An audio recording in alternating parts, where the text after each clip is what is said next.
Hi. So today is my birthday, actually. What? Happy birthday. Oh Thank my you. gosh. And You're a Leo. it's true. I'm not, Yeah. I'm not that into horoscopes, but a lot of people try to infer various things about my Yeah. personality as a result of my date of birth. I'm very into horoscopes. It's like my big hobby. Okay, but I was going to say that I consider my greatest birthday gift to be the fact that this stream actually worked. Yeah. Oh, yeah.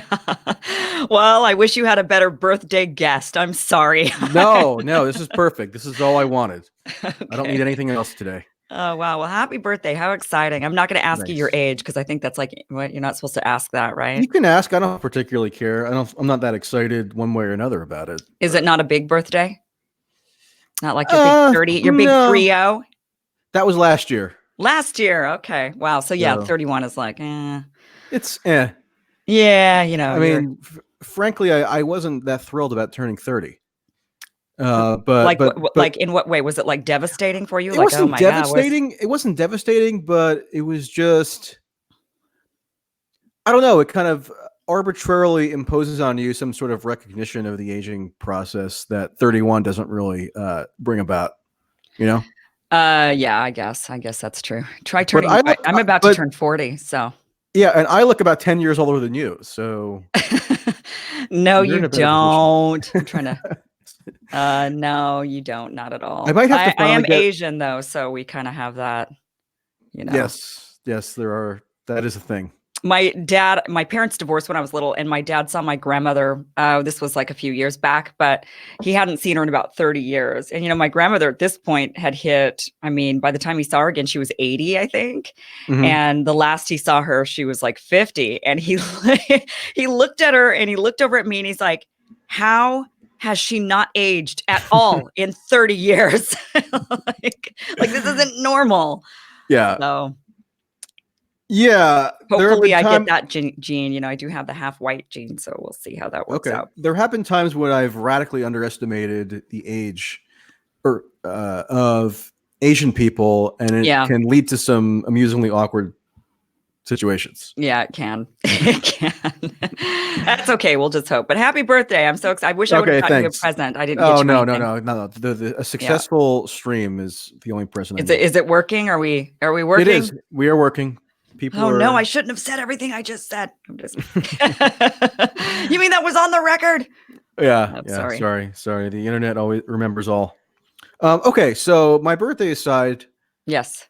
you made a comment, and I have a bunch of different things that I'd like to discuss because I Yeah. prepared actually for a discussion that we were going to do a couple weeks ago, and it didn't work.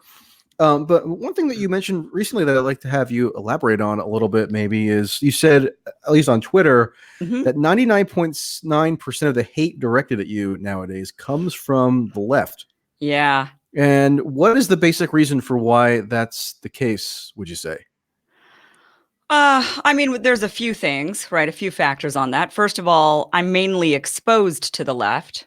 So exposure would have a lot to do with it. I don't have a lot of right-wing viewers or right-wing followers, especially on Twitter. I think I have more, maybe a little bit more on YouTube, for example. Like maybe I would say 20% might be a little bit more right-leaning of my viewers. But on Twitter, for sure, I don't really have a lot of right-leaning followers just because the way that Twitter account was built up. So first, I think a lot of it is just exposure, but I also think that there's more anger on the left. I think this is kind of normal. I think if we were, if we had a Democrat in office, I think we would see a lot of anger and backlash coming from the right wing. And I think that they would be more, visceral in their attacking. Right now, they're kind of celebrating, right? So they're happy. So they're not really as attacking because they're kind of like, whatever, we're in office. Like, what does it matter? We're the winners. And so I do think that there's just this natural right now anger and looking to blame because of that anger and that feeling. And so when it's difficult to place that blame, like for a while people were like Russia, and like right, I'm we're aware. trying we're trying to put the blame somewhere. And eventually when you kind of run out of outside sources to place the blame, then you just kind of turn on each other. And it's like, well, I still have my pitchforks and this didn't work out over here and this isn't working out over there. And so now I'm just going to turn them on you. So I think that I think that's kind of, that, and I do see a rise in, I would say, something that's kind of alarming to me is kind of the rise of what I call like moral authoritarianism on the left, that I don't think we had as much when I was growing. Now I'm almost 40, so I've got, a decade on you. And I remember, the Clinton administration quite well. And I remember Bush, really well, because I was, these were my kind of real formative. I don't remember Reagan as much, for example. I'll just say I do remember Bush as well, because even as like an adolescent, I was incredibly nerdy in the sense of following politics pretty closely, even though I was 13 years old or whatever. So I still have a pretty good living memory of the lessons of the Bush years, which is actually useful for contextualizing and interpreting a lot of what's gone on under Trump. Yeah. Well, what's really more like it is the Clinton years. And the way that the right treated Clinton was very similar. The way that they had a lot of internal, with like Newt Gingrich and the Republican Party, they started to kind of eat their own in a lot of ways because they were so angry. So I do think that there's a lot of, I think it's fairly normal what we're going through, but I do feel like there is a change, at least from what I can see, of this moral authoritarian that has sort of risen amongst the left. It used to be liberals were the one that were like, just people are different, live and let live. Everybody's just going to be like, why can't we all just get along? And you don't have to like the person's lifestyle. This was always the argument with the left. You don't have to like their lifestyle, but just respect them as human beings. That was always the narrative, and it's changed. Yeah. I think you see the moral authoritarian impulse manifest, especially on social media, and especially among people who have demanded that the social media companies implement policies that cater directly to their political preferences. And of course, they don't tend to view it through that prism, because they think it's just totally logical that a Twitter or a YouTube or what have you would ban people on the grounds of excessively hateful speech toward various groups or whatever. That just seems like common sense to them, but that's not a view that's shared by wide swaths of the populace. So it can't just be treated as above scrutiny. And people, I think, ought to, but don't recognize that what they're essentially doing is advocating for their own subjective principles to take the form of policy that affects everyone on these various mediums. Right. And so that I think is one of the most obvious and noticeable manifestations of this kind of moral authoritarianism that you indicate, and it tends to really be in your face, especially if you're on social media quite a bit, as I am, and I think as you are to some extent. I know. I wish I weren't. I keep trying to quit. Twitter is so addictive, though. It's like instantaneous gratification in a way, because you have like an immediate person to talk to and engage with and interact with. And so, especially when you're kind of sitting around bored. And for me, I sit around on my computer all day, every day researching. And so it's like a break for me to just turn and be like, Twitter. But I need to stop, because you can't have a real conversation in however many characters they give us. So it's the way the platform is set up is meant to piss everybody off, because you're talking in quick bites, right? So you're just leaving things for crazy interpretation. And the algorithm of Twitter in particular, but also other platforms, incentivizes very emotionally incendiary quote content, and that rises to the top of the heap because it provokes the most interactions and gets your dopamine bursts, firing on all cylinders. And therefore sort of addicts you to the platform. And there was a great book that came out last year by Jaron Lanier, Lanier, I think, Lanier, which I read and I would recommend, about how the entire business model of social media is to get you emotionally invested such that you essentially become physiologically addicted. And I'm at the point now where I'm past the point of no return, where I know I'm physiologically addicted and there's pretty much nothing I can do about it, because Twitter in particular has kind of been programmed into my cognitive wiring since I was in my early formative stages of mental development. So I'm kind of, there's nothing I can really do about it at this point. I've just sort of accepted it, which is I kind of might be depressing. able to break free, though. Yeah, you might be able to break free. Well, it's funny because, and I keep thinking about it because I'm so often misinterpreted on Twitter. And what's interesting is I actually read comments where people will say, well, she's one way on her channel, but her real self comes out on Twitter. And I'm like, you think a real self comes out in 280 characters or whatever we've got? Like, why don't you think the real self is the long form talking person when you're actually sitting in front of them? What kind of a world are we in now where you think the real self is a 280 character text? Like, everybody knows you can't have a relationship with your boyfriend or girlfriend over text message. What makes you think that this is real?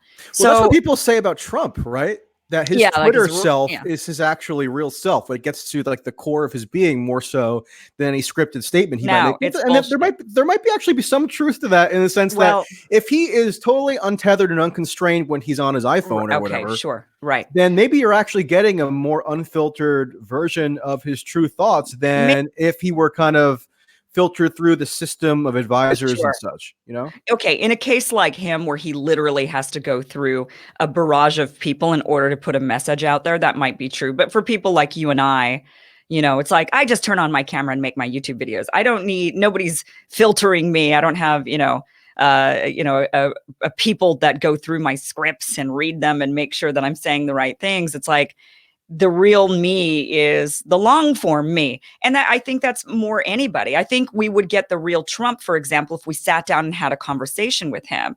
So I don't think we're getting the real him at all. Yeah, right. I mean, if he could, maybe if you offer him a cheeseburger. On an optimistic note, there have been many times over the time that I've been on Twitter and YouTube and such, and have had something of a public profile, obviously not extraordinarily massive, but enough where people to some extent know who I am, where I've had testy exchanges or contentious back and forths with people and then we plan to talk in long form.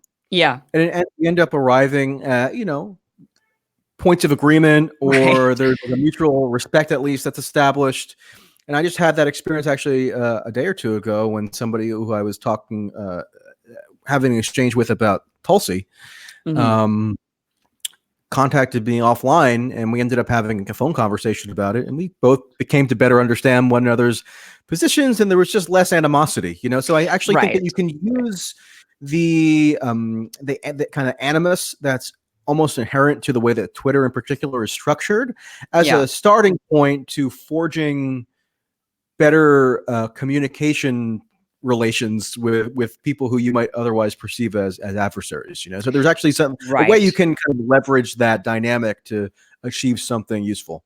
Yeah, I mean, the platform itself isn't shit. I mean, as far as like, you can, it's great for connecting to people. Like we connected right on Twitter, I believe. So it's great for connecting. It's great for getting that immediate news and finding out things. And it is great for kind of gauging reaction to things, right? Because you can see a news story and then you see how people are reacting to it. But as far as, like pontificating on longer idea, I mean, it's just not a place to really hash out what a person really thinks, what they really stand for, what their ideas are on things. And the thing that really, that I don't like about the platform a lot is just, it turns into mob mentality very quickly.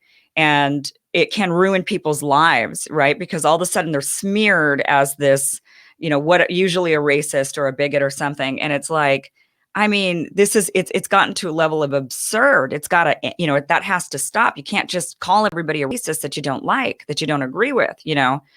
So, well, I mean, and that actually gets to why I asked you about this notion of you receiving hatred disproportionately from the left at this point. Yeah. And my theory as to why that might be the case for you in particular, and also to some extent for me, because I've been dealing with this also for the past number of years since the ascendance of Trump. Yeah. Is because you often challenge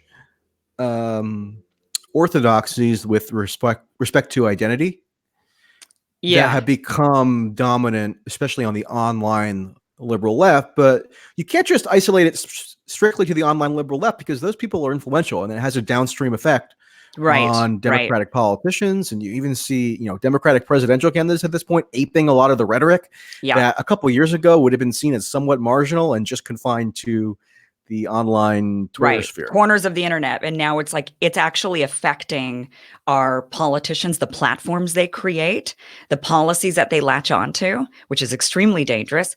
And it's the news, the media, right? They're, because I come out of mainstream media and I can't tell you how many times a day we were told, we got to seem relevant and young and cool. So make sure that you cite Twitter or Facebook or Instagram, So they've forced these media, these broadcasters into this, cite Twitter, because we got to stay young and cool, cite Facebook, and they would do. And so they are turning to the platform in order to get, reaction and say, oh, this, person said this. And so that's what people really think. And then the politicians are like, oh my gosh, well, I guess if they think that, then I need to change my platform ideas. And, that to me is just, that's a bit crazy. It's a bit crazy. Yeah. So, but yeah, I think you're right. I think when you challenge anytime you challenge the narrative at all and say, really, maybe, is that where we're going with this? Like, I don't know, guys, if I'm on board. And then all of a sudden it's, it's like, now you're the enemy. Well, I mean, you said something after the El Paso shooting, which is tailor-made to engender that kind of response, which is that there has been this reaction on the part of some that I think you used the word fear-mongering about the threat of, white nationalist hate, which obviously is a real thing. Everybody who's on the internet has probably observed it at some point. Right. But the question is, how do you best situate it in the scope of all possible threats that anyone in the United States may face? Like, to what importance or what significance should we assign to that threat? And should we allow the fact that an attack happened to take place this past weekend, carried out by someone who clearly articulated something resembling white nationalist beliefs? He was definitely a white nationalist, in his manifesto. Right. Yeah. But the question is, as is the question after all terrorist attacks or attacks that are deemed terroristic. I almost don't even like the term terrorist attack anymore, because as I've said before, it kind of exalts acts of political violence into this metaphysical realm where they're inherently more dangerous and scary and necessitate the surrender of basic rights and liberties. I don't call these terrorist attacks. I understand why people want to label them terrorist attacks completely, but to me, terrorist attack is very specific. It's like an organized. For me, I feel like, but there's the legal definition, there's the colloquial definition, there's in our own individual definitions of what we think the definitions should be, right? So, and the definitions have been fought over, especially with respect to the term terrorist attack or terrorist. I mean, there's a vast body of academic literature debating the precise meaning of that term going back decades. So the idea that there's any one strict definition that everybody affirms has never been the case. No, these definitely are acts of terror, right? These terrorize people, and people, of course, right? Like just yesterday, where I live in California, there was a guy going around. He stabbed people to death a mile away from my house. I go to that gas station and I go to that 7-Eleven and he was killing people. He just randomly went out, I guess, and stabbed 6 people, killing 4 with a machete. Or I guess he didn't. I mean, I think he sliced. I mean, you don't stab with a machete. I think you slice, right? So he killed 4 people with a machete and attacked 2 others. And it's terrorizing. That guy's not a terrorist, but he was terrorizing us. I mean, imagine. But it's especially frustrating for me, right? Because a lot of what my political motivations were in the Bush years and the Obama years was to discourage overreaction to Islamic terrorism, given how the purported threat of Islamic terrorism was used as an excuse to build, for example, a giant surveillance apparatus that ended up vacuuming into it 99.999% of people who had nothing to do at all with terrorism, and basically demolished the Fourth Amendment.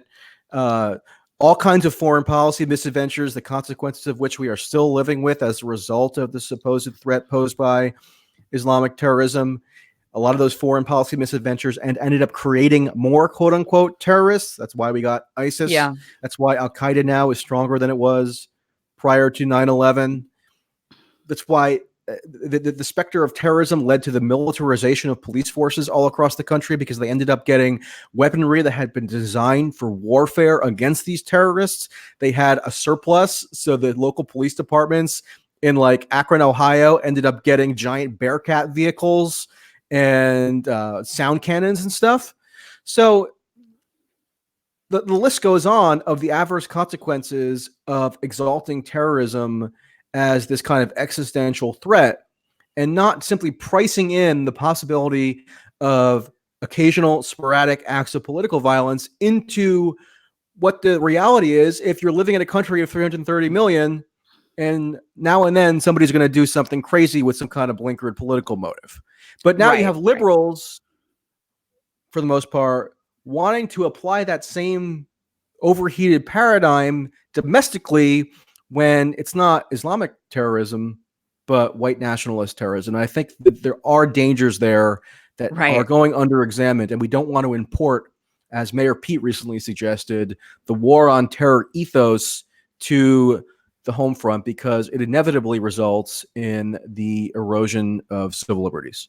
Well, and the creation of more, like you mentioned. Yeah. Right. So it just inflames and in angers, and then people end up, it just ends up making things worse for people, especially when, like you mentioned, if we, the people, start to feel like our liberties are being encroached upon, and, we're under Big Brother surveillance, which we already are, but, it gets worse and worse. I mean, yeah, we are going to see a rise up of these, of even more, I would say, like, people might then at that point attribute it to, oh, look at this, another rise of white nationalism, and point it at that, when really the person is like an anarchist more than anything. And they're not about, they're just pissed that they're under surveillance. They're pissed that their liberties have been taken away from them. And so they kind of rise up in a militia or something, or I see it all the time. I'm from Idaho. So we had a lot of these types, and there's still a bunch of them in Oregon.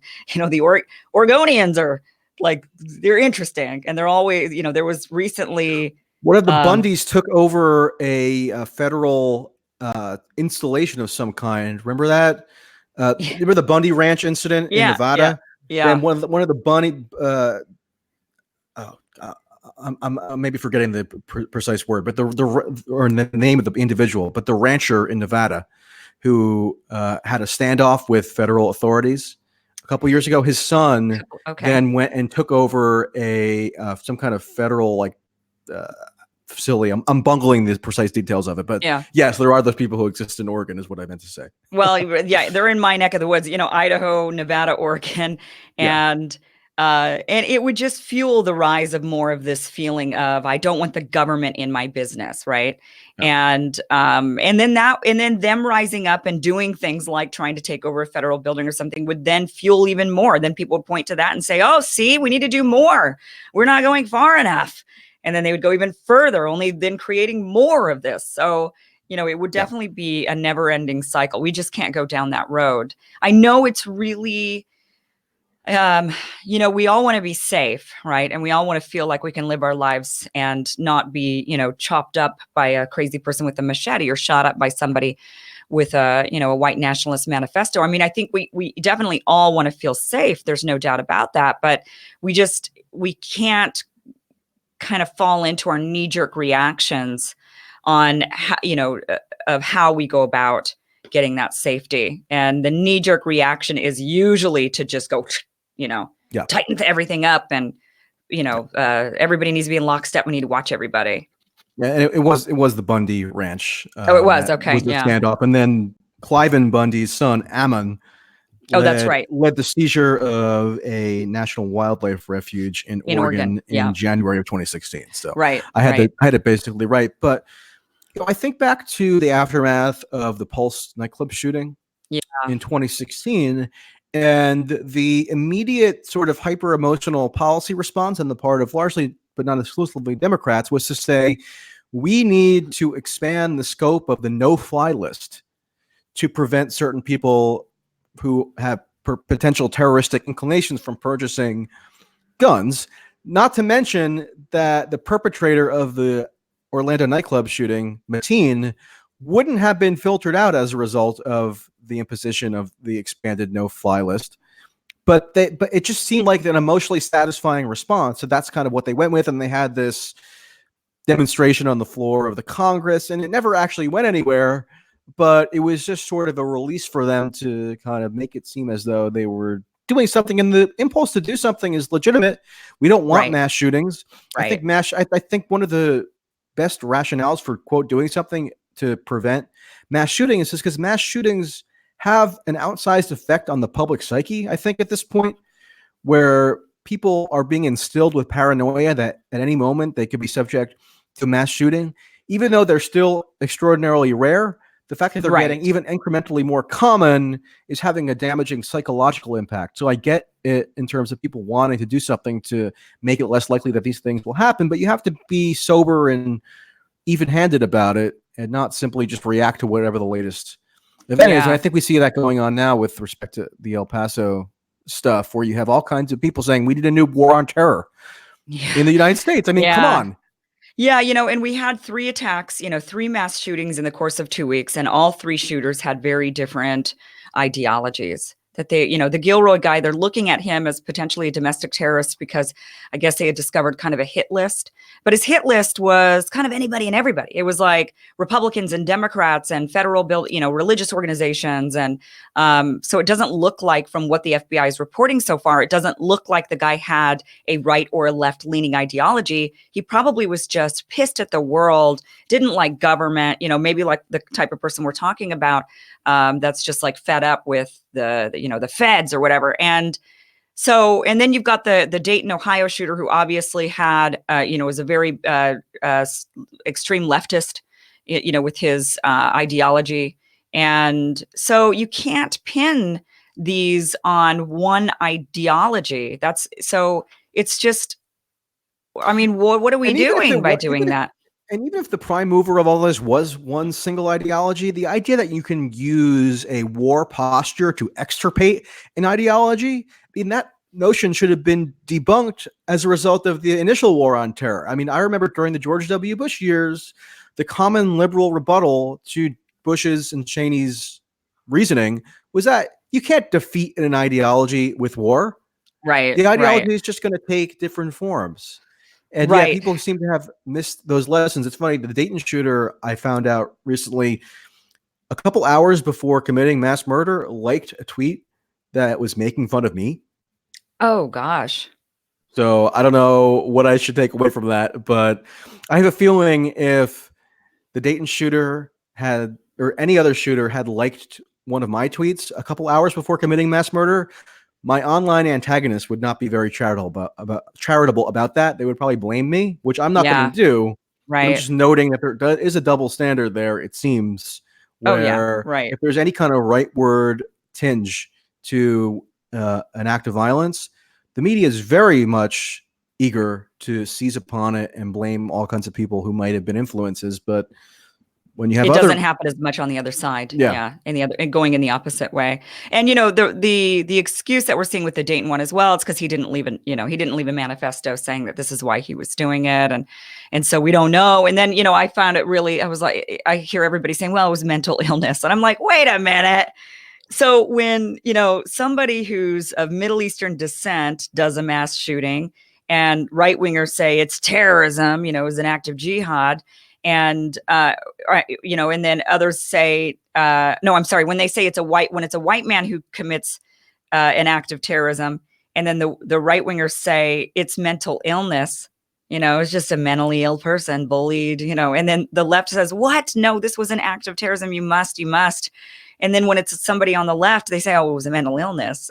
So it's like, See, this is why we need a more even-handed approach to all acts of political violence, Islamist, white nationalist, anywhere in between, right? Because it's a mistake to reduce those instances of political violence to one to reduce them as monocausal, right? Right. People have a variety of influences that impinge on their mental processes, from political motivation to mental issues. They all kind of interface and then bring about, like, what causes human action is a very complicated subject that's been studied for millennia. And the idea that you can attribute it to one specific factor is usually fruitless. Well, especially since we're just not seeing, one right after the other of the same exact ideology. I mean, it would be one thing if it was the same, over and over and over again, each and every time.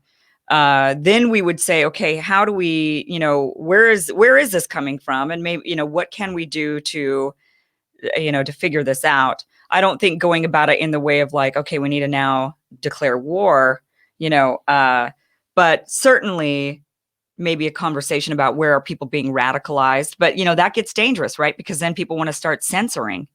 Gosh, I mean, it's just such a complicated issue, because the last thing we want is censorship. The last thing we want is for our liberties to be infringed upon. We don't want these things, but at the same time, we need to remain safe. But, we're not in that situation right now. So that's just speculating of in the future, if we were to have the same ideology over and over again. We're not in that situation. We've got a lot of different mass shootings, and each shooter has their own reason why they did it. We can't find a real common thread to their reasoning. We might find common threads to the way they grew up, their backgrounds, what they were experiencing as children, their access to, there's a lot of things we could talk about, but we're not in that situation. So right now, focusing in on one ideology and saying this is the reason just doesn't make any logical sense to me. And treating, quote, white nationalists as some kind of armed insurgency. Right. And they're not. I mean, we don't have that. That needs to be combated as if they're in Afghanistan or something. Right.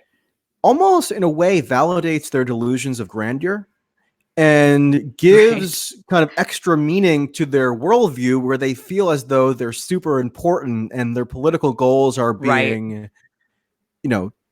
talk about legitimizing, targeted by the power of the state.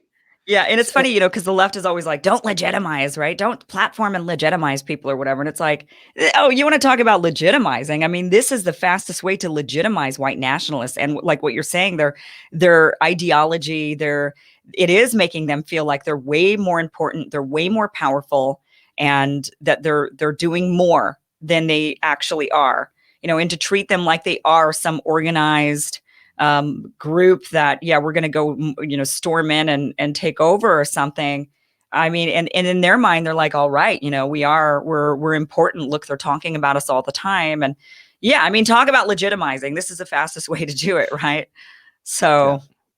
Yeah. And we're living in a climate now where there is extra incentive to do what essentially amounts to a legitimization, because we have a Democratic primary going on. Candidates want to court voters who are especially inflamed by this issue, and have been for some time now under Trump. So the way that they do that is really amp up the rhetoric. And part of amping up the rhetoric is to cast white nationalism as a terroristic threat that is so existentially threatening, right, that we have to kind of upend the basics of American law and society to combat it. Well, and you have to vote blue no matter who, because you got to defeat it. The other irony is it kind of helps Biden in a way. I mean, there's a reason why there's a reason why Biden launched his campaign talking about Charlottesville. Yeah, and I got in a lot of trouble like you when I mentioned this, but it's because it makes just a reversion to the pre-Trump status quo look pretty darn appealing. Right. If the alternative is somebody who is literally abetting Nazis. Yes, I mean, right? this is how the establishment wins. We are being gaslighted. Everybody needs to wake up. The fact is that this is exactly the establishment playbook that they've used for decades. It's make you afraid, so afraid of this continuing on or this other person winning that you have to vote for us. It's a matter of moral peril. I mean, your life is in danger. Your way of life is in danger. Your children are in danger. Your safety, everything is in danger. And if you don't vote for us, no matter what, then all of this bad stuff it's only gonna get worse. This is the establishment playbook, and people are buying it hook, line, and sinker. And then when I point it out, they say, "Oh, wow, like I'm an apologist for racists or something." And Yeah. it's like, no, guys, I'm just trying to get you to wake up. The reality is that you know, I am a woman, who's half Asian. My family's Vietnamese. Our lives haven't really fundamentally changed in these years that Trump has been in office. Now, I realize for some people, horrible things like, especially for immigrants, right? The migration issues at the border.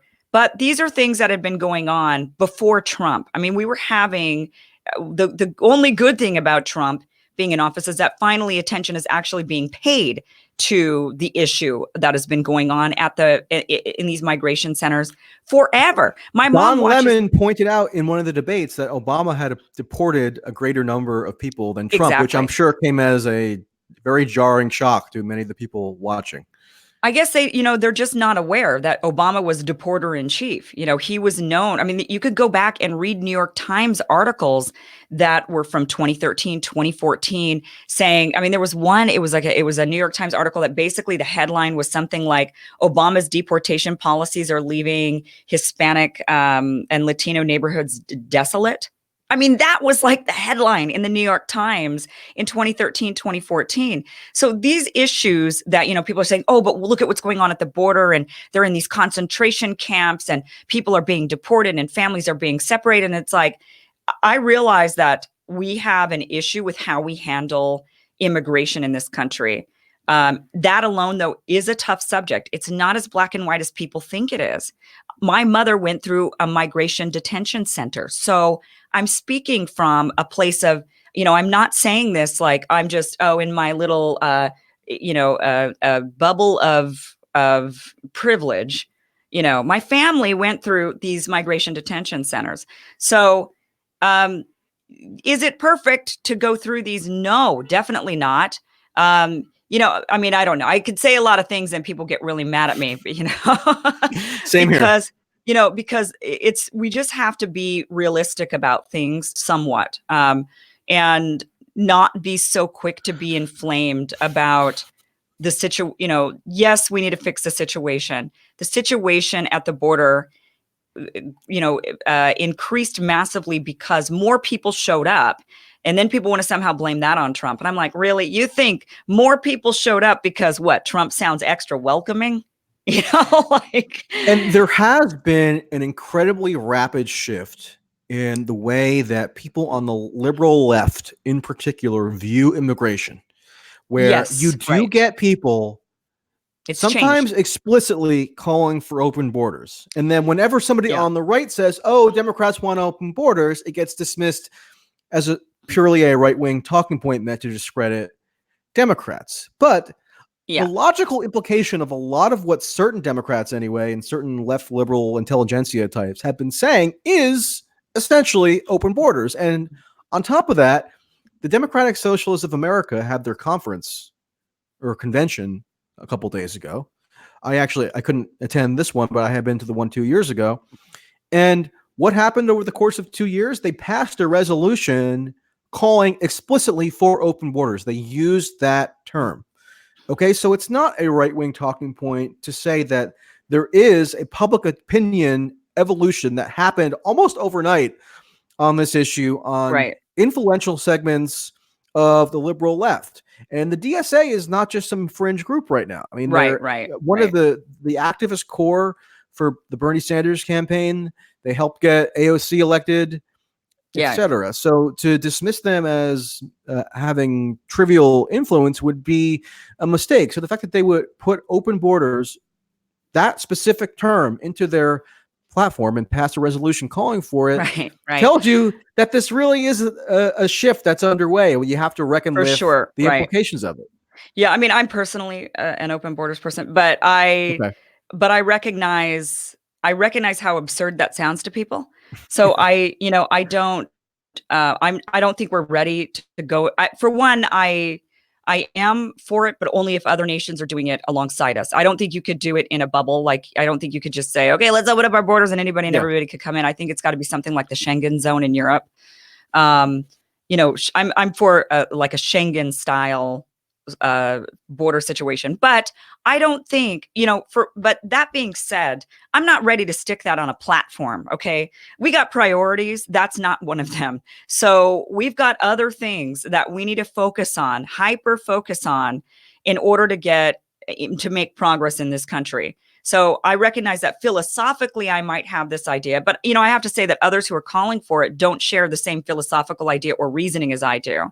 So when I talk to them about it, for them it's an emotional, they're like, they emotionally want open borders because they just think, they just want to let people in. And I'm like, no, I actually have like reasons for this and backed up data and whatnot, but I don't, I'm not going to get into that. But because I know that that's far away in the future. That's something that, and I even say, whenever I do say that, is like, look, I don't know of any other Democrat, honestly, who has that viewpoint. I'm not a Democrat, but I don't know of any Democrat who has that viewpoint. So don't blame this on the left so much. But you are right that more and more are picking this up. We're seeing, who's that guy? Who's the guy that's running for president? Julian Castro. He's essentially calling for them. And I'm like, dude, this is not the time. This is not the time. And I mean, it's potentially a valid argument, right? But there's a reluctance to acknowledge that is the implication of what you're calling for, basically arguing that any border barrier is inherently immoral. No, and I don't think, and I think if you want to convince the public of that, you got to do a lot more work than simply sloganeering and saying everybody who has any reservations about it is racist or whatever. You have to approach it in a manner where people understand your argument beyond just the trendy catchphrases. Yeah, I don't think they're right on that totally. I mean, I don't think you could say a barrier like a border wall or something is inherently racist and wrong. I don't know if you could say that totally. When you're a nation, let's say, facing war, I mean, you go through Europe and you're going to find cities with walls and, nations that were once with walls all around them. And it wasn't, it was more for protection. I just don't, maybe in today, do we need a wall with Mexico? No. But I don't know if you can inherently just be like, all border walls are bad and therefore they need to, we can't have them because they're all bad. I don't know if you could categorically say that. There might be a time in the future where somebody's, where all this, I don't know. I can't imagine a scenario yet, but I'm open to the idea that could happen, that there could be a scenario where we're like, you know what, we need a wall with Canada. I don't know why, but we need it, for whatever reason it might be. Okay. So, maybe that's too philosophical for people. And then I'm going to get all this hate. She wants a wall. That's all right. You should welcome their hatred, to quote Bernie Sanders, quoting FDR. Yeah. You know what I'm referring to there? No. Okay. Well, FDR famously said of like the bankers who opposed him in the 30s, I welcome their hatred. And then Bernie Sanders gave a speech in Washington a couple months ago, basically referring to that line and adopting it as his own with respect to the people who now oppose Bernie. I welcome their hatred, blah, blah, blah. Doesn't matter. Right. Yeah. Tangent. So you've interviewed, I believe, 2 presidential candidates at this point, right? Yep. Tulsi and Marianne Williamson. Yeah. What, since you interviewed both of them, have your attitudes toward either of them changed at all? Or what were your, what was your initial impression when you interview them, and how does it kind of comport with what your impression is now? You know what I mean? Well, I would say that, I mean, Marianne is a wonderful person. She is just a wonderful human being. She's just sweet. She's gracious. She is, I mean, she's fierce though. She's not a pushover. She's not going to take your shit. You know what I mean? So I really like Marianne a lot. And after sitting down and chatting with her and seeing those sides of her being both gracious and kind and warm, but fierce and feisty, and seeing that in one person, which is such a rare combination. You hardly ever see both of those qualities in one human being. Can I give you a quote that I think perfectly summarizes her appeal? Yeah. This is from Ben Smith, who's the editor-in-chief of BuzzFeed. He tweeted after or during one of the debates, he said, "A Marianne Williamson staffer told me in Miami that when she visits the networks, reporters and producers sneer at her, but the makeup artists always cry when they meet her." Oh, really? Yeah. Yeah, because she's just so nice. I mean, she's just, when you sit down and you actually have time with her, I mean, she's just a really wonderful person. So I really hope that she can somehow make the next debates.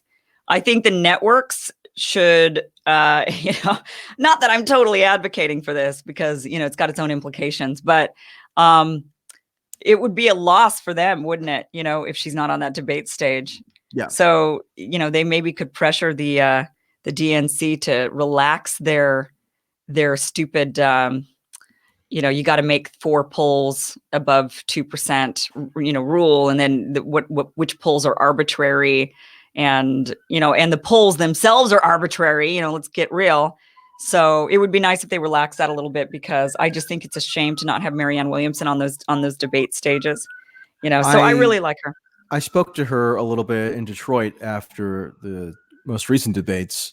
And one thing that I'm going to be writing about is what she said on the subject of antidepressants, because we got to talk about that a little bit. And that's engendered a lot of controversy where people automatically kind of castigate her as some kind of kook for questioning the idea that the entire country, not the entire country, but a huge portion of the country is medicated on the psychotropic she got a drug. lot of shit from disabled Twitter. That's what I had discovered, because I had a few reach out to me and they were like, "Kim, you need to check out disabled Twitter right now, because they're going, we're all going nuts over here because she had said something, this thing, and it and something maybe with anti-vaxxing or something." She questioned the utility of antidepressants, essentially. Okay. And that they're overprescribed. Yeah. And which so, I think is a valid line of inquiry. And there's actually a lot of empirical evidence backing up that contention. But because Marianne has sort of like a new agey quality about her, they use her personal eccentricities to discount the idea that that's a worthy subject for investigation at all. And I just don't agree with that. And you're not disparaging anybody's personal experience if they happen to be helped by antidepressants or they feel they have been. You're not, by talking about it in terms of on a societal level. You're not therefore denying the experience of any specific individual. You're talking about the broader impact. Well, and I mean, obviously, most of there's medications and issues, and those are very real. But there is such a thing as also overprescribing. We're seeing that right now with the opioid epidemic. I mean, overprescribing happens a lot. And I do think that doctors were, for example, overprescribing and maybe still do, ADHD medication for children, and giving kids these drugs that are going to alter their brains when their brains are still developing. I do think that there's something to be discussed there. The pharmaceutical company, they're not our friends, guys. I mean, yes, they develop some drugs that are our friends, that have helped us greatly, that have been massive improvements for humankind, for sure.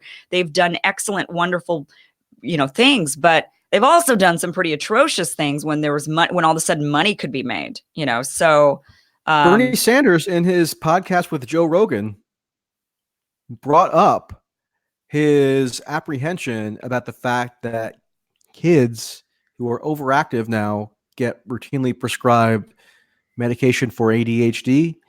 Yeah. And, I read a book on this several years ago, the name of which is escaping me, but the thesis, which I have long thought is plausible, is that ADHD is sort of a symptom.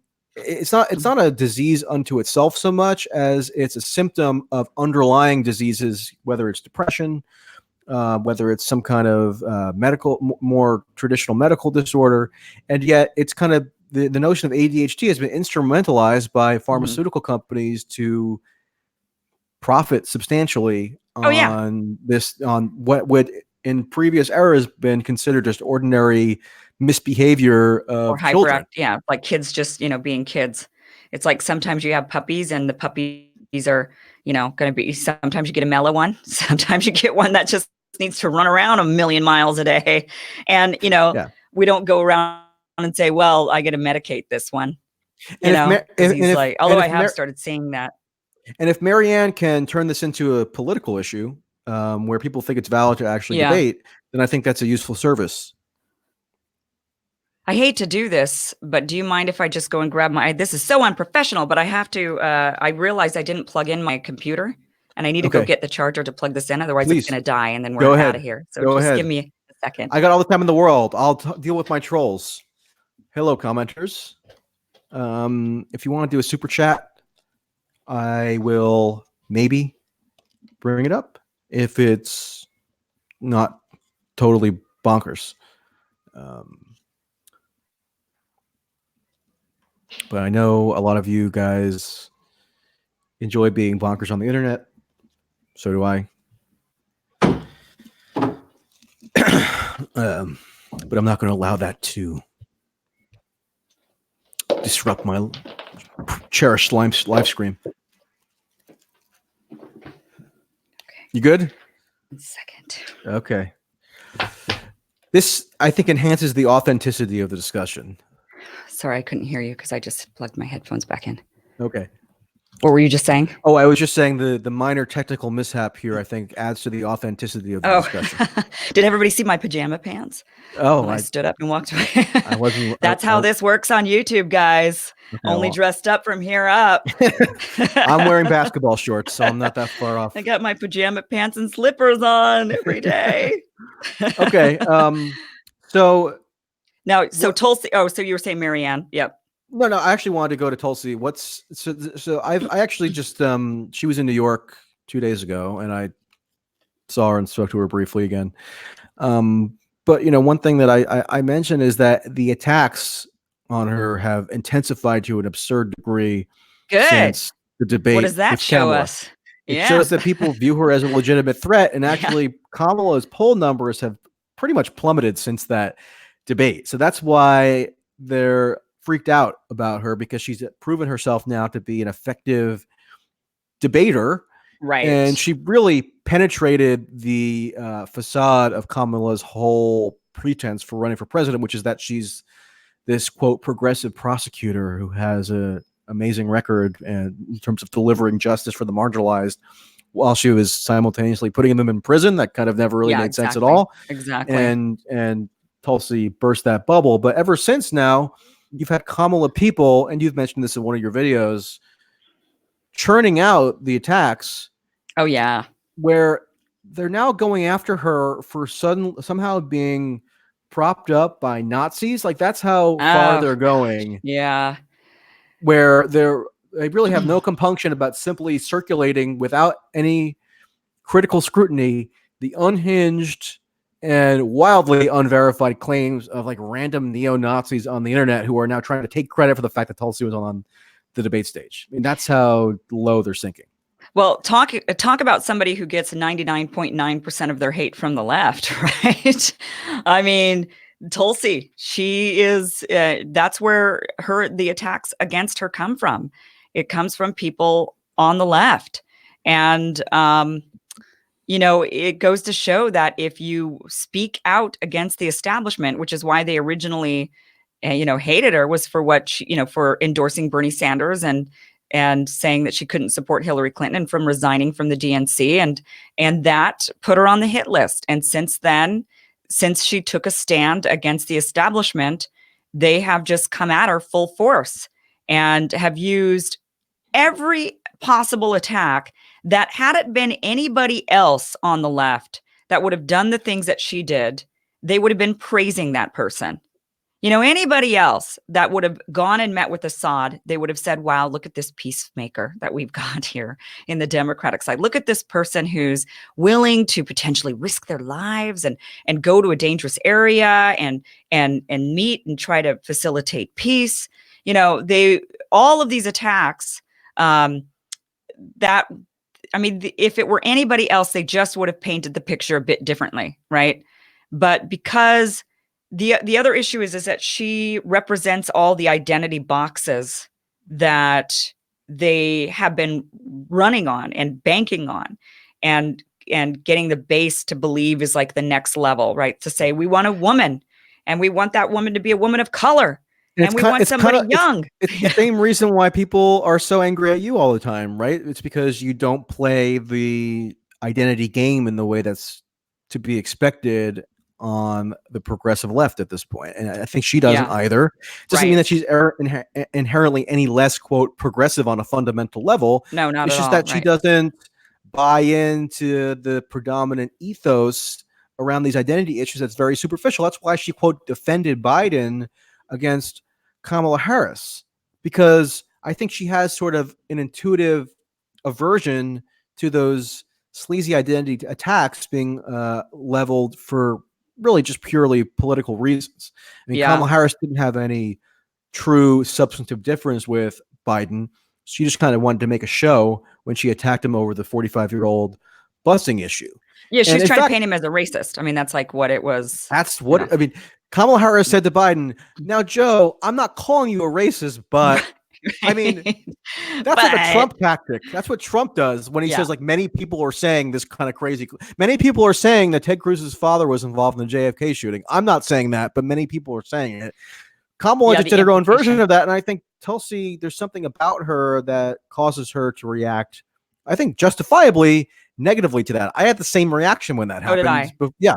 And people are trying to make this out to be Tulsi doing this sudden strategic calculation where she's defending Biden and going after Kamala. I point out that when I did my first interview with her in March, she brought up Kamala's attitude toward criminal justice issues then. Yeah. So she's had this qualm with her for a while. And yeah, was it strategically wise for Tulsi to go after Kamala at that particular debate? Yes. And why was that the case? Because nobody had done it yet. Well, so and also because Kamala had, you know, that's the way that Kamala, had, you know, one thing I said in one of my videos was the debates, the two different nights were an indication of what leadership can do, how leadership shifts the aura and the energy of a room, for example. So the first night with Bernie Sanders and Elizabeth Warren, the entire debate was on policy, because Bernie Sanders and Elizabeth Warren are policy people, and you have to get them on policy if you're going to get them, right? So the next night, though, because Kamala Harris was standing on that stage, and because she had taken the knife out to Joe Biden on the previous debate, everybody came to that debate with a knife. And it was that the leadership, the energy of Joe Biden and Kamala Harris being in that debate shifted the energy from what should have been about policy, like Bernie Sanders and Elizabeth Warren, to one that needed to be, everybody knew if they were going to stand on that stage with those two, they got to bring a knife because it's going to get bloody. And that is, you know, is that the kind of leadership we want in America? I guarantee you if Tulsi were on the other stage, she wouldn't have done that, right? Because the energy would have shifted. And if she were on with Bernie and Elizabeth Warren, there would have been no need to bring the knife. You bring out the policies, you bring out the ideas. And then there was Andrew Yang standing on the second stage that night being like, whoa, I just want to talk policy. You know, he was trying to go back to it every time. Guy who likes math. Yeah, he's like, that's all, I'm here for policy. It was very strategic for Tulsi to do that. Very, very smart. I would have done the same thing, even though I do think that what that showcasing was on that second debate was what kind of leadership would Joe Biden and Kamala Harris bring to our nation? And it would be one of identity politics style attacking, you know, Joe Biden being like, hey, I was, you know, the first Black president of the United States vice president. So that's why you want to vote for me, you know, and Kamala's like, you're a racist. And I'm here to fight racism and to prosecute Trump. And so it's like we have to ask ourselves, is that the kind of energy we want in our leadership? Um, I know I don't. I want the policy, right? I want the policy stuff. I don't want the racism attacks. And I had the same reaction that Tulsi had. I sat there and I was like, really? Kamala Harris is honestly trying to paint Joe Biden, who was like best friends with Barack Obama and was the vice president to the first African American president in U.S. or black president in U.S. history. And you're going to try to paint that guy as a racist? Like, this is where we're at, guys. Like, this is how ridiculous this narrative has become. The other thing is, those attacks haven't worked. No, because they're not real. Right. It's not based on anything substantive. The reason why Tulsi's attack on Kamala worked, because it was real. It was policy. Right. It was based on substance. It was based on facts which hadn't yet been really elucidated on a national stage.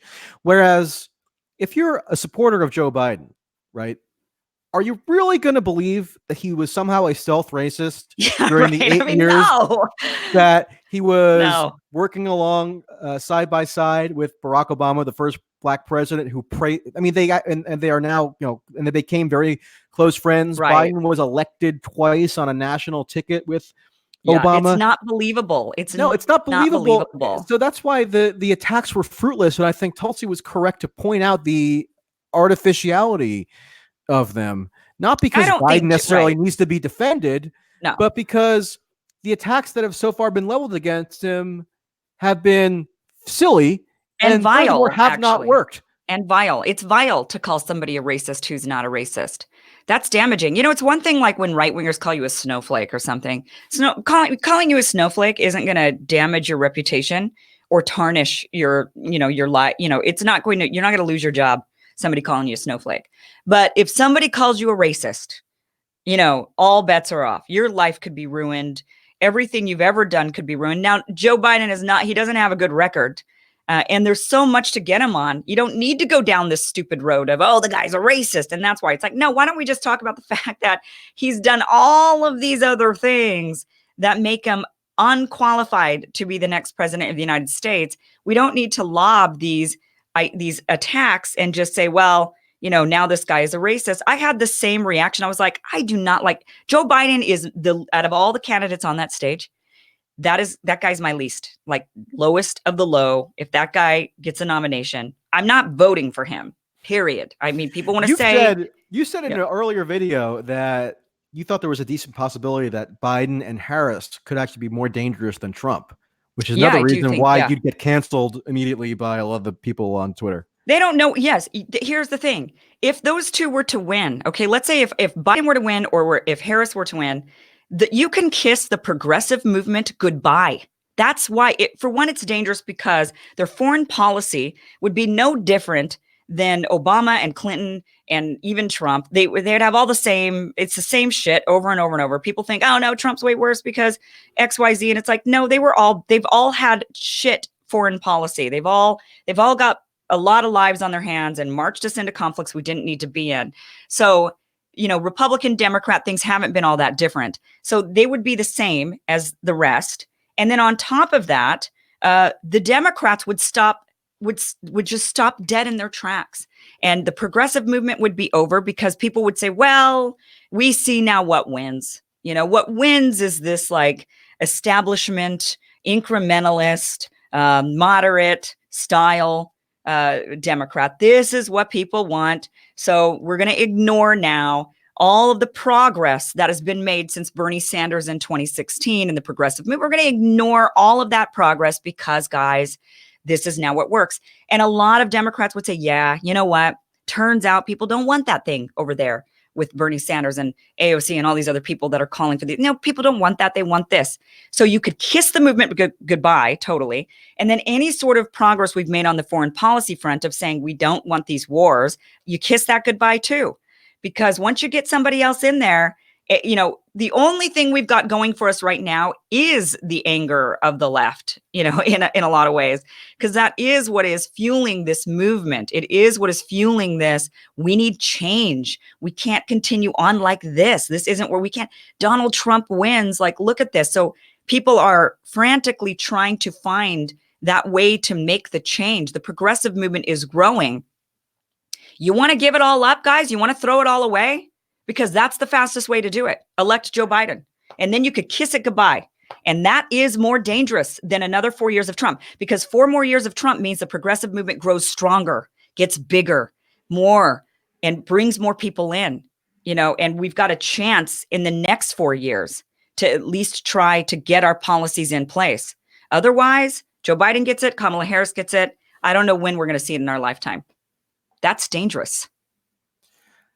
And the way to defeat Biden, who is now getting approximately 30% of the vote. I don't know if I believe that. Well, if you believe the polls, I mean, there was a poll that came out by one of the most reputable pollsters in Iowa today, which had him at 28%. Well, I don't believe the polls, so. Well, I mean, you can debate the methodology of various polls, but okay. So, but let's say that he is in the lead, whatever the number might be, and he needs to be taken down.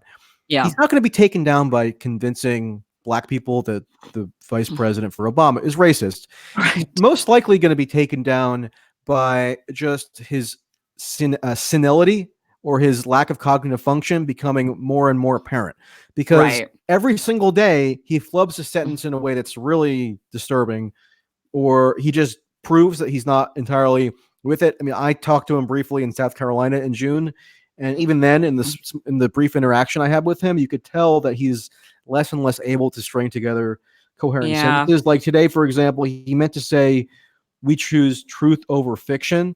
And he said, "We choose truth over facts." And there's stuff maybe like that every time he speaks. Right. So rather than playing this race card, which has not been effective, why not just let the guy talk? Yeah. And at a certain point, when it becomes crunch time, point out to voters that his lack of cognitive capacity undermines the chief argument for his entire candidacy, which is that he's the most electable against Trump. I'm sorry, no, you're not electable if you look like you need to be in an assisted living facility. Yeah, he's getting there. I mean, he's definitely, how old is he right now? He's 76 going on 77. He's actually a year younger than Bernie, but Bernie has all his mental, he's going to be, some people, they can go into their 90s and just fine, and some people don't. And, once you get past a certain point, unfortunately, the biology just takes over. And it's just really clear that Biden is kind of on the decline in his elderly years. And Biden had brain aneurysms in the 80s. Oh, so yeah. But so, that could accelerate the aging process. But even then, like, all we have to do is just go through his history and say, and let's just, and just say, look, this guy doesn't support any. I mean, nothing will fundamentally change. That's what, according to him, nothing will fundamentally change, guys. So it's like, do we really want that? But the problem is that this fear mongering on the left that is coming from, which is, I believe, the establishment and the strategy, which is that what they're banking on is if they could just get the voter base so afraid of racism and white nationalism and white supremacy and all of this stuff that that the people will turn out in droves to defeat Donald Trump because they're defeating racism. That's what they'll believe. We're defeating racism. And, I still hold firm, guys. I know I got a lot of shit for saying this, but the United States is not one of the most racist nations in this world. If you travel around, this is a welcoming nation by and large. Like, look, you turn on the media and you're going to see, they're out there to get ratings. They're out there to get viewers. That's what they're for. Social media is the outrage machine where people are just looking for clicks and likes and whatnot. But the reality of it is that for those of us who are here, who are people of color, this is a welcoming place. This is a place where my family has been able to build up. I'm here in Little Saigon, where else in the world could you have this community of foreigners come in and build up a city that looks like, that is Vietnamese signs all over and Vietnamese food all over and Vietnamese people. And, in these pockets exist everywhere in this country. And and it's cherished to have these diverse pockets of people. It is celebrated and cherished. And yes, there are always going to be bigots. Yes, there are always going to be people who are rude and mean, but they're not in your face every day. They're not, it happens, yeah, but it's not in the daily. It's not something that's affecting your life really. Like, you've just got to put it into perspective. And I know people want to feel like, no, this is like the bane of my existence. It's hurting my life, and I can't, and I can't function because of this. And it's just like, no, that's not true, because maybe you're letting the fear get inside of you and you don't want to walk outside. Here's another thing that people need to think about when they go down this road of this rhetoric, is that I had a friend tell me, who's an immigration attorney, that he actually had somebody who is in a different country right now, who is desperately needing to seek asylum. Okay. This person needs to leave. Their life is at risk. And that person said to him, I don't know if I want to come to the United States, though, because I've heard about how bad it is. I've heard about the bad racism, and how if I go there, I'm just going to be, people are going to be, so I don't know if I should go to the United States. And it's like, when you paint this narrative, you're actually kind of putting maybe other people's lives at risk, because they don't feel like they can come to this place, because you've painted it as the most racist nation on earth. And you come here and you're going to have serious problems. People aren't going to welcome you. You're going to be treated like shit. You're going to be run out of here. And that is just not true, guys. It's not true. And it's harmful to paint the United States in that light, because it isn't true. And people do need to come here and seek asylum. And they need to know that they are welcome, and they need to not come here and hear this rhetoric and then think, well, here I am, and at least I'm not going to get killed in my nation. But I don't know. I'm afraid to go outside and talk to these Americans, because they might be mean to me, because everybody's telling me that this is a racist nation. And nothing you said there, I think it's worth pointing out, is inconsistent with objecting when Trump, for instance, decides to rattle off these salvos that are obviously racially inflammatory and to serve no purpose other than to gin up culture war fights. I mean, that is damaging in its own right. And Trump, I think, often does it. Maybe he doesn't have a specific motive in mind, or maybe he doesn't think several steps ahead in terms of why he does those sorts of things. But I think it generally has the effect of distracting the public from the fact that he hasn't really delivered on many of the core promises that he made in 2016. So if you can get on Twitter and start some kind of conflict with somebody that has a racial overtone, then that serves his political purposes. And I think you can object to that while also at the same time having a broader view as to the genuine level of racial harmony that exists in the United States for the most part. And, you can acknowledge that while also saying, in a minority of instances, we might have issues and the president might not be playing a particularly constructive role. Oh, he's not constructive at all. I mean, that guy is using fighting words, and he's very inflammatory, and he says things because he's trying to rile, it is the right wing is also playing into this, these narratives to instill fear. It's, oh, they're coming, these people are coming and they're going to replace you. And, they're invaders. And, is the minute you say invaders, those are fighting words. I mean, what do you expect somebody to do that is even a little bit off kilter, So the rhetoric, of course, the right, I think that, I hope that right wingers will stand up. Similarly to what I feel like I do against the left a lot, I feel like you've got to kind of speak to your own. If a right winger, for me as somebody on the left, if I call out the right, they're not listening to me. They're like, oh, yeah, liberal snowflake, right? You got to have your own that stand up and say, no, guys, this is insane. And we can't be this. We can't go down this road and be this party. So there's got to be more people on the right who have the backbone and who have the guts to stand up and say to the Republican Party, no more of this shit. I'm not going to go down this hateful rhetoric road of fear-mongering the base into trying to vote for us. We need to have policies. We need to have ideas. And that's the way this has got to be. But we're not going to fear-monger the public into voting for us. And, there's got to be enough of those right-wingers that'll do that. Any of us on the left that try to do that, it falls on deaf ears. It's because they're like, okay, snowflake, So that's why it's, important for those of us who are on the left to turn to the left and say, no, guys, we cannot become this, because we go down this road, it gets really dark really fast.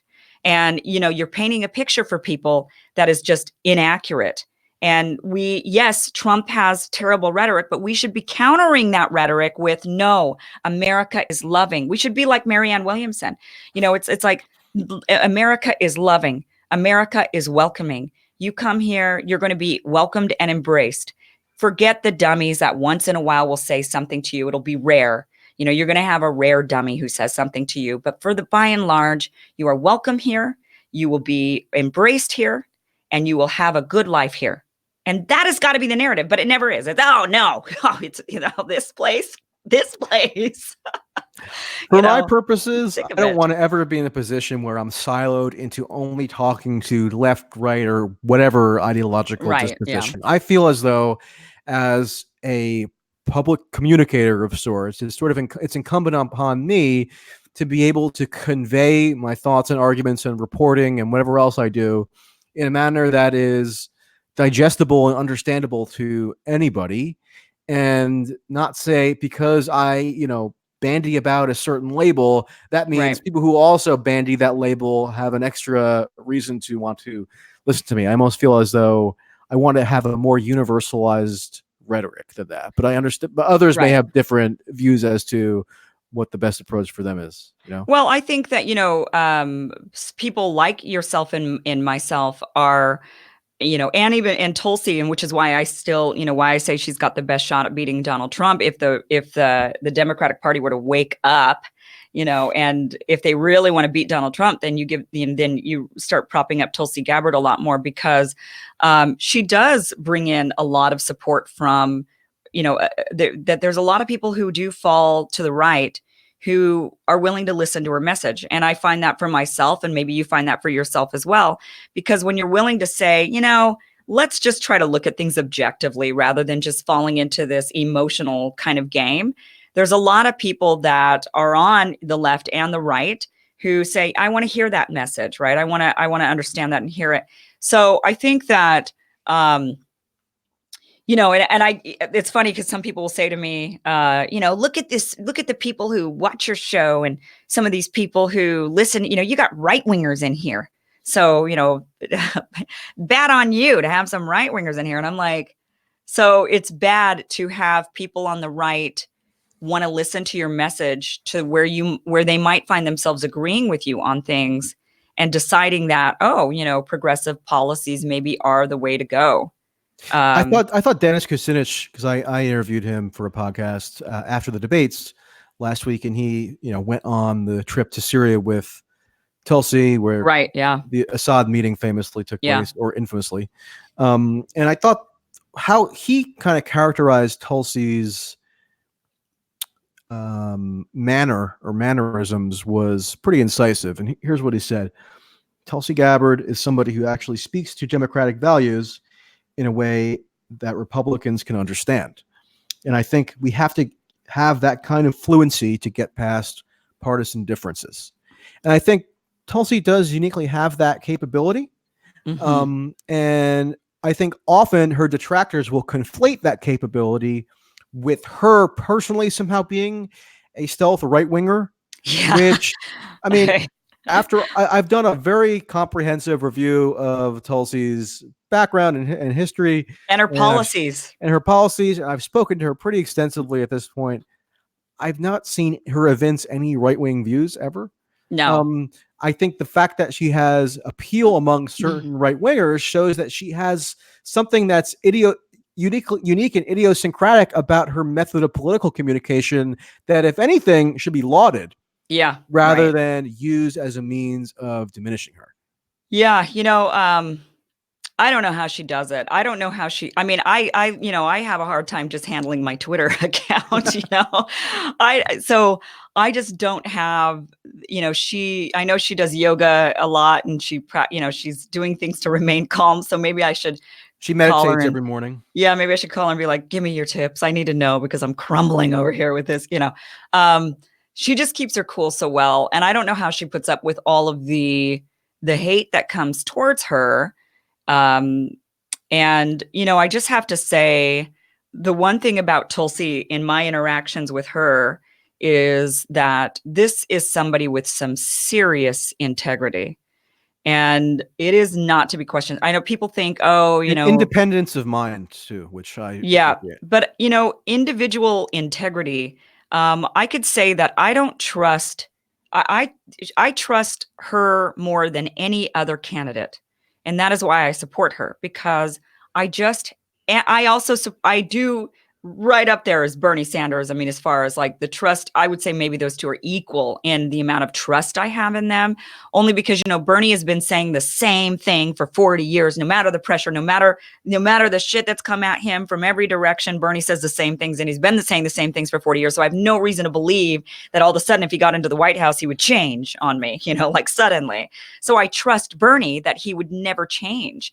And I trust Tulsi because she just has shown me, even personally, a level of integrity that is so rare with just people in your life, let alone in a politician. She just has a level of integrity that is uncompromised and unparalleled to anybody that I know. And, that is, I mean, yeah, that's what we need. We can't have these people that go into the White House and then they change on us. And I trust that if she were to have to make a compromise, if she were in a position and she had all the facts and she had all of what she needed and she had to make a compromise, I would trust her on that because I trust her as a person.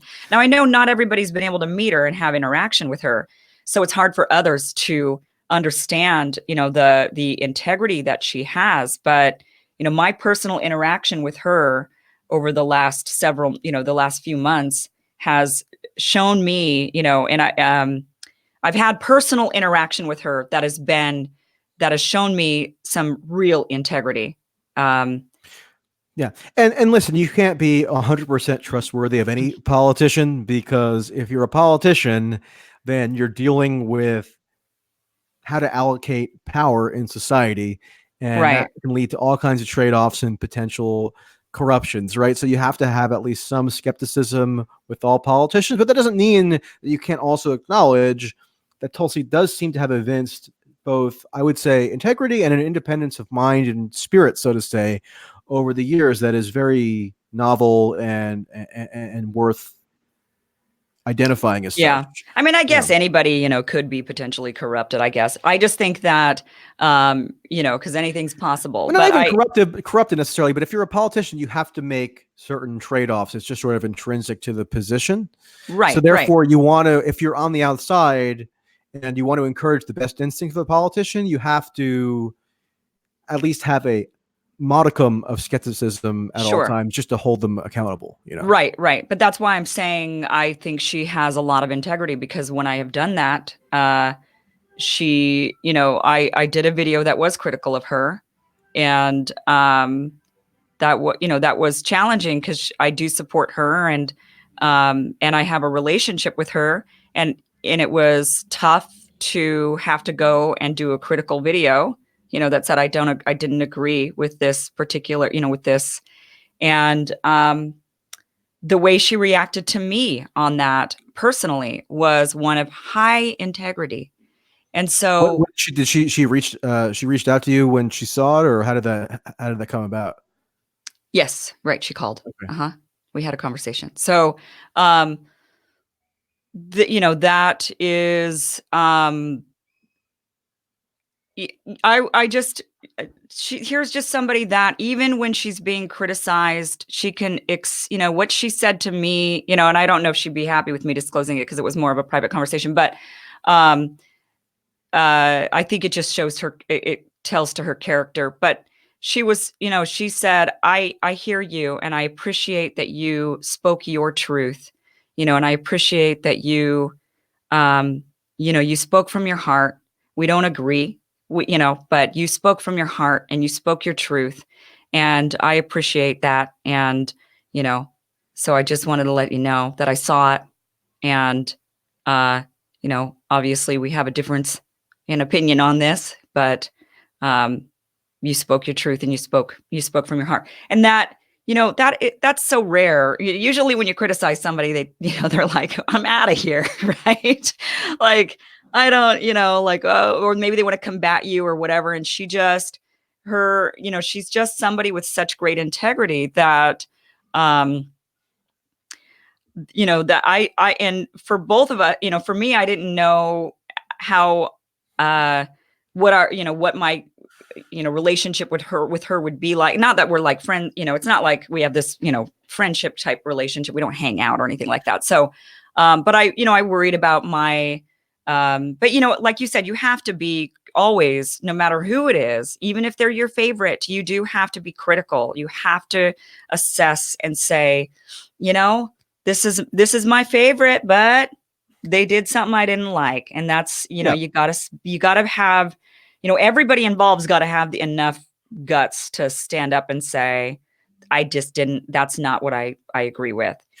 And this is part of why I've like taken upon myself to almost become like the Tulsi press secretary or something. Not literally, people. I'm joking, but I've had to rebut so much incredibly bad faith criticism because it seems like almost nobody else in the media will do it. And now she has a following among independent media like yourself or people on YouTube and such. But I actually have some connections to the more established media, meaning written for the Wall Street Journal, the New York Daily News, other publications. So I'm a little more immersed in the traditional journalistic world and know a lot of those people. And almost none of those people will defend her when you have a kind of crazily inflammatory allegation being hurled at her, such as this notion that she was gone into the debates by neo-Nazis. I mean, is anybody going to stop and try to critically analyze whether that's a valid attack, which 100% was not? So it kind of fell to me, alone almost to take that on. And I do it not because I want to necessarily be, quote, standing for any politician, although I've expressed my affinity for her in numerous respects, but because purely in the interest of fairness, it viscerally offends me that attack could go uncorrected, Right. Right. That's kind of my approach. Well, I got a lot of shit for, what was it? Who was it that brought up David Duke? That was everybody. David Colbert. Duke gets brought up whenever she's on any media interview, essentially. But I think it was Times did it just a couple days ago. Yeah. And I said, and I kind of gave an explanation as to why Stephen Colbert brought it up. Yeah. And so when I get a lot of people that, sometimes I read my comments and I shouldn't read the comments. I should isolate myself a bit, but there have been comments scrolling on my screen throughout this entire discussion. And I kind of like, I can't see them. My eye, lurches toward them at some time, every now and then. And it's not the greatest thing, but hello. Well, and I read the comments on my YouTube channel or something. And sometimes people say, well, I unsubscribed to her when she defended, David Duke supporting Tulsi Gabbard. And I was like, oh, I just, okay. I mean, I don't know what to tell you. I mean, you either have to have, you have to be able to step back and assess the, try. I don't know. People have got to be able to divide a little bit, and say, okay, you don't have to agree with David Duke, obviously, on everything, right? There's a lot of stuff you're not going to agree with him at all on that you're going to instead denounce. Many of us are going to say, no, he's got some viewpoints that are absolutely abhorrent. We do not agree with them. That's it. But with anybody, it doesn't mean everything they say or everything they do is all of a sudden now lumped into that. And you have to denounce everything they like and everything they do. You don't even have to elevate them to the point where they need to be constantly denounced. If you say it once, if you say, I have no affinity at all for David Duke, right, that should be it. The only reason why she's constantly asked to denounce David Duke, it's a media trick. It's so that she gets connected in the public mind with David Duke. Right. And they did the same to Andrew Yang. Right. It's if you want to foster that image, then you keep bringing it up over and over again through repetition. And then over time, it'll get kind of implanted in the public mind that Tulsi is somehow supported by David Duke.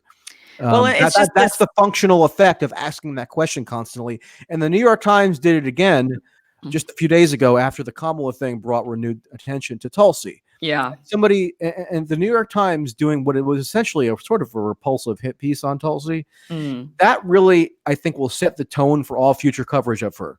Right. And the tone is it's now legitimate to essentially character assassinate her, because the New York Times gave the cue that all the rest of the media will then follow. I mean, that's how Right. kind of prestige media, as I call it, Right. operates. They allow the New York Times to kind of dictate their overall attitude toward like a political candidate or different subject. They set the tone.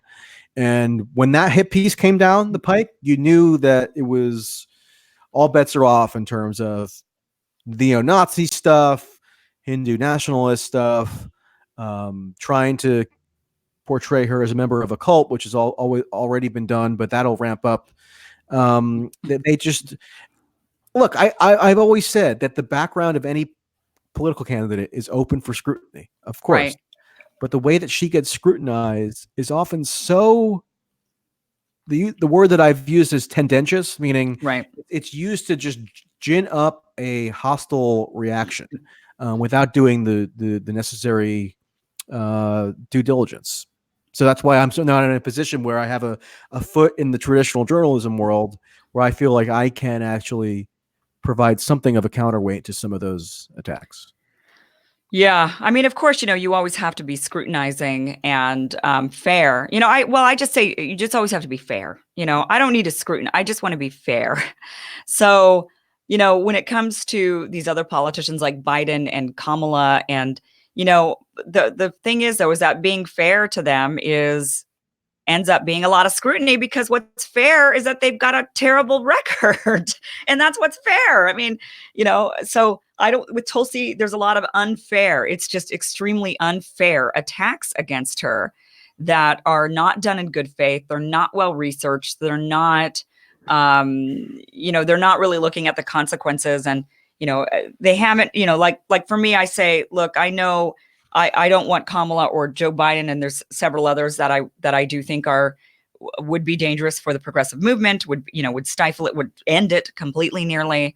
There's all these things, but that's because I can at least articulate that if they were to win, what I think what would happen. And the thing is that with all these criticisms against Tulsi, I have yet to hear why they would be opposed to her as president. Like, if she were president, what do they think would happen? And what are they problematic? She's problematic. But for what? Like, what would she do? I was on the Hill TV show this week, and one thing I brought up was I attended the live podcast taping of the 538 podcast. Oh yeah, the Nate Silver right endeavor, and just because I kind of wanted to just gauge anthropologically who would attend something like that. And also, I wanted to hear if they said anything notable that would get edited out of the Ultimate Podcast. And one thing that one of the co-hosts said was that Tulsi is a, quote, problematic person. Of course, the co-host couldn't really substantiate that claim. Yeah, they don't. In fact, she hadn't denounced or criticized virtually any other candidate because they're all about data analysis and being empirical and whatever, although that's a facade. They just kind of feign this quasi-objectivity. But when Tulsi came up, one of the co-hosts, Claire Malone, felt entitled to say that she's a problematic person. And I'm sure that's a result of her just kind of imbibing some of these snippets of media narrative that have come her way, whether it's the anti-gay stuff when she was a teenager, Assad, etc. But it's just laziness because they don't take it upon themselves to really think about these issues in greater detail and examine whether those attacks that they've been fed hook, line, and sinker are actually warranted. Well, it's easy to just say, well, they're problematic. And then it's like, oh, okay. I mean, so speaking of unfairness and being problematic, yeah, we should wrap up in a little bit, but Tulsi still needs 3 more polls to qualify for the next debates. Right. That's what she said. She has passed the 2% threshold in other polls that are done by reputable pollsters that are affiliated with reputable institutions. But because of the DNC's cockamamie criteria, they don't qualify.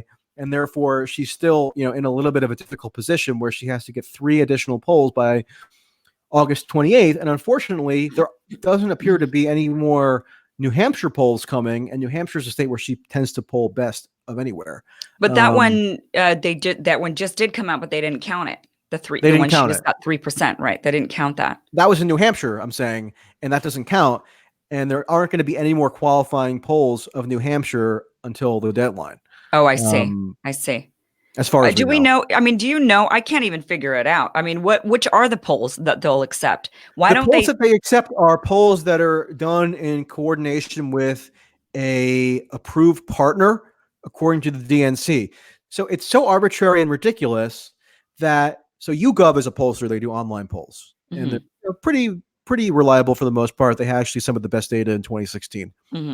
YouGov partners with CBS, and those polls count. Actually, that's the one poll that Tulsi currently has that's qualifying. It was a CBS YouGov poll in New Hampshire where she got over the 2% mark, right?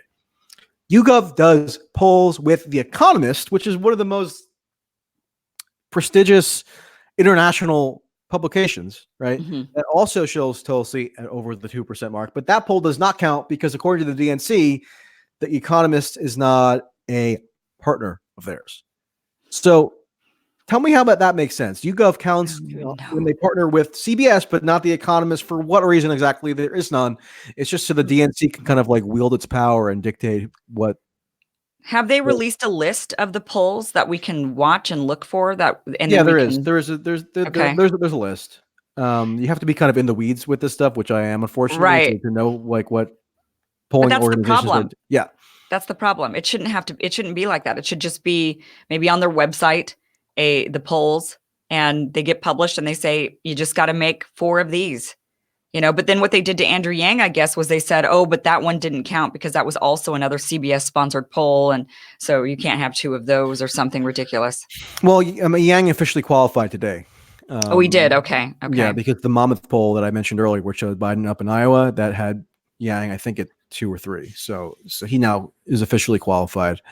Do we know how many polls are set to come out in between now and August 28th? I don't know, but there was.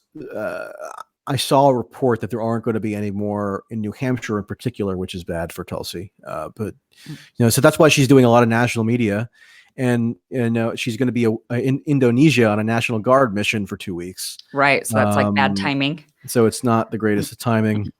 So we'll have to see what happens. I mean, we just have to pressure the DNC, for obviously, to me, obviously, if you can get the individual donations, then you're popular enough and you should be on the debate stage with the individual donations. And how ridiculous would it be if the candidate who was the most Googled in both debates then still doesn't qualify? Obviously, if she's the most Googled in 2 consecutive debates, right, there is something of an interest in her. Right. That you would think would merit inclusion in subsequent debates, but because they kind of tethered themselves to this arbitrary criteria, right, that they made up, and and it's not as if like there's nothing preventing them from modifying it on the fly. I mean, it's all within the purview of the DNC. They could make a reasonable accommodation for a candidate who obviously has enough of an interest that people want to see her in the debate stage, but they probably won't do that.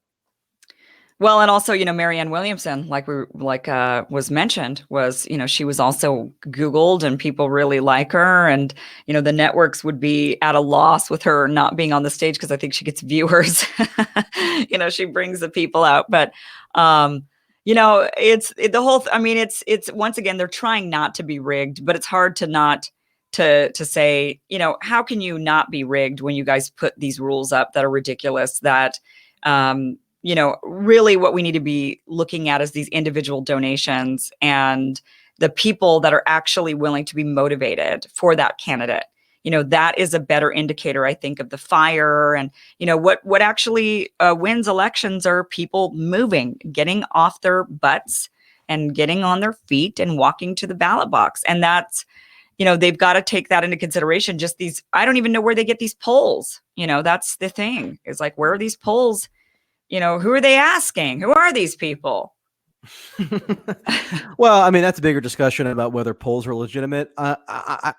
People get mad at me online when I say this, but I don't think it's warranted to just summarily discount all polling and all statistical science. It's a matter of how you interpret it, how you frame it. Sometimes polls can be wielded in a manipulative way. Right. Well, it depends on your sample. Yeah, your sample matters. Or how the media frames them, or how they report on them, or how parties use them in terms of their criteria for debates or whatever.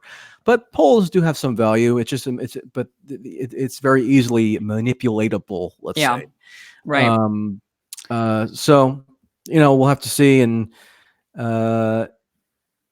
maybe we should leave it there. All right. Any closing thoughts? If you get called for a poll, Yeah. If you happen to be one of those random people who ends up getting called for a poll, you know what to say. Marianne Williamson. You say Tulsi Gabbard. We need to Say, get Tulsi Gabbard on that stage. I love Marianne, but I'm not. I don't think she would be the president of the United States. I can't really imagine that. But Tulsi, on the other hand, being commander in chief, being the president, with the integrity that she has, I mean, I do think she would be fantastic. I am still a big Bernie Sanders supporter, though. I do, people often think that I'm, for whatever reason, not. I maybe because I don't talk about him much, but Bernie, the father. I still like Bernie. Of I thought he was great on Joe movement. Rogan. I think he's done a lot since 2016 to improve his foreign policy credentials. Yeah. And I respect that. I think he's definitely got a major activist support base that is going to be very formidable long into the primary process. He and actually, I've written about him. I thought he did great in the debates last week. I got to talk to him briefly in South Carolina, and I thought he relayed a really interesting anecdote about his 1988 campaign when he actually got slapped in the face by a constituent for endorsing Jesse Jackson. So people can go back and read that article if they want. But I've always liked Bernie. But I've always been a foreign policy. In terms of my voting preferences, it's always been foreign policy above all, just because I feel as though we have a special obligation in the United States with the most powerful military in world history to pay extra attention to that facet of American state power. And there aren't enough foreign policy centric voters. So when a candidate comes around making a foreign policy centric message that I feel is generally on the right course, I feel it's worthwhile to amplify that to some extent, or to actually to give credit for that. But that doesn't preclude also acknowledging the good things that Bernie brings to the table, which I still think are true. And I mean, I voted for Bernie in 2016, so I would be potentially willing to do that again if the circumstances dictated. But we'll see. Yeah. Well, I mean, I'm with you on the foreign policy thing. I mean, life and death to me. I rank my decisions based on order of importance, and that would be life and death. I think is obviously, to me, it's obvious that that's the most important issue, whether or not you're dead or alive. So war is the big, foreign policy for me is my number one issue, because we are marching around the world and inflicting death on people. And then for me, because of that same logic, number two would be healthcare, would be my secondary, big. I want Medicare for all, no compromise. We need healthcare. We can't keep killing people like this. Yeah. And this is why I was at the forefront of being a Russiagate skeptic, because it had an obvious foreign policy dimension that I thought was really harmful. Yeah. And that's why I was, critical of Bernie when he indulged in some of the Russiagate rhetoric. He's obviously not one of the worst offenders, but he still did validate some of the more insane pro-Russiagate arguments. Yeah. Whereas Tulsi was one of the extraordinarily few who did the opposite and actually challenged it at its very premise. Yeah, and she pays the price every single time, I mean, it's like, this is what when people say that, she's angling to be vice president or something. Seriously, people, do you think that the professional Democratic operatives who vet all vice presidential candidates, whether it's for Biden or anybody else, are going to look at somebody who was pro Julian Assange, pro Snowden, and said that there was no collusion? You think there's going to be that person is going to be selected? Never mind her religious background and everything. Right. I would give that a less than a 1% chance. It would be interesting though to see what happens. Let's say Bernie wins and Tulsi gets selected to be his Secretary of State. And let's say the Democrats do gain control over the House and the Senate. So we're playing a lot of imagine this future world. I would be really interested to see if she were sitting in that Senate hearing, the Senate confirmation hearing, who would go after her the hardest? Would it be Democrats or would it be Republicans? Because Kamala Harris. I think it would be Kamala Harris.